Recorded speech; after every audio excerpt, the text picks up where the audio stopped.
ভাগ্যটাকে বলছেন, ভাগ্যের উপর দোষ দিচ্ছেন, আমার ভাগ্যে নেই, পাবো কী করে? আসলে এইসব ভাগ্যটাগ্য বলে কিছু হয় না, বুঝলেন? আপনার কর্মফলই হচ্ছে আপনার ভাগ্য। আপনি যদি ভালো কর্ম করেন তাহলে দেখবেন আপনার ভাগ্যটাও ভালো হবে। আর আপনি যদি আলস্যে শুয়ে উঠে বসে ঘুমিয়ে এভাবে দিন কাটান তাহলে আপনার ভাগ্যটাও খারাপ হবে। আপনি যদি আলস্যে দিন কাটান আপনার ভাগ্যটাও খারাপ হবে। আর আপনি যদি কঠিন পরিশ্রম করেন তাহলে দেখবেন আপনার ভাগ্য খুব ভালো হবে। আপনি নিজের মুখে নিজেই বলবেন যে না, সত্যি আমার ভাগ্যটা এখন ভালো। যে মানুষগুলোকে দেখছেন খুব ধনী, যে মানুষগুলোকে দেখছেন সত্যি ভালোতে আছে, আসলে তারা এই অবস্থায় আসার পেছনে অনেক সংগ্রাম করে তারা এসেছে, বুঝলেন? এমনি এমনি তারা ওপর থেকে পেয়ে যায়নি, কি এমনি এমনি তাদের কেউ দিয়ে দেয়নি।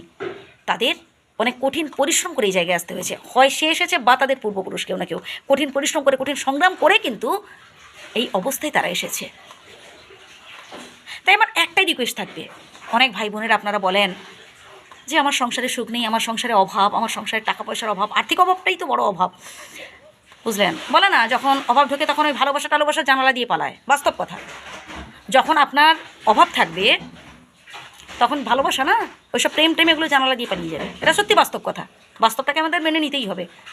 যে যত আবেগে থাকুক না কেন, যে যত স্বপ্ন দেখুক না কেন, ভালোবাসা কি বলবো, যদি টাকা পয়সার অভাব থাকে, আর্থিক অভাব থাকে, থাকবে না। তখন দেখবেন যে ভালোবাসা মানে এমন একটা বিষয়। যাই হোক, তবু আমি বলবো যে মনের ভালোবাসাটাই হচ্ছে বড় ভালোবাসা। তো মন কখন ভালো থাকে? যদি আপনার টাকার অভাব থাকে, যদি আপনার অর্থের অভাব থাকে, যদি আপনি কাজবাজ কিছুই পান না, তখন দেখবেন মনটাও খারাপ থাকে। আর মন খারাপ লাগলে ভালোবাসা তখন দেখবেন ফুরুত। এই হচ্ছে ব্যাপার। তো ভাগ্যের ওপর দোষ না দিয়ে, কপালের ওপর দোষ না দিয়ে, বরং দোষ দিন নিজের ওপর, যে নিজে আসলে তেমন চেষ্টা করেননি, নিজে আসলে খুব আলস্যে দিন কাটিয়েছেন, নিজে আসলে তেমন কিছু প্ল্যান করে এগোননি। তাই কিন্তু আপনি এই জায়গায় পৌঁছতে পারছেন না, তাই কিন্তু আপনি এই জায়গায় আসতে পারছেন না। স্বপ্ন দেখুন এবং সেই স্বপ্নকে সার্থক করার চেষ্টা করুন, লড়াই করুন, স্ট্রাগল করুন। যে স্বপ্নটা আপনি শুয়ে শুয়ে দেখিয়েছেন, ঘুমিয়ে দেখেছেন, সেই স্বপ্নটাকে বাস্তব করার জন্য আপনাকে কর্ম করতে হবে। সেই স্বপ্নটাকে বাস্তবায়িত করার জন্য আপনাকে কঠিন পরিশ্রম করতে হবে। আপনি 2 একবার 4 বার 10 বার চেষ্টা করলেন, পারলেন না, তখন ভাবছেন ধুত আমি তো চেষ্টা করলাম, হলো না। বারবার চেষ্টা করুন যতদিন আপনি সফল হতে পারছেন।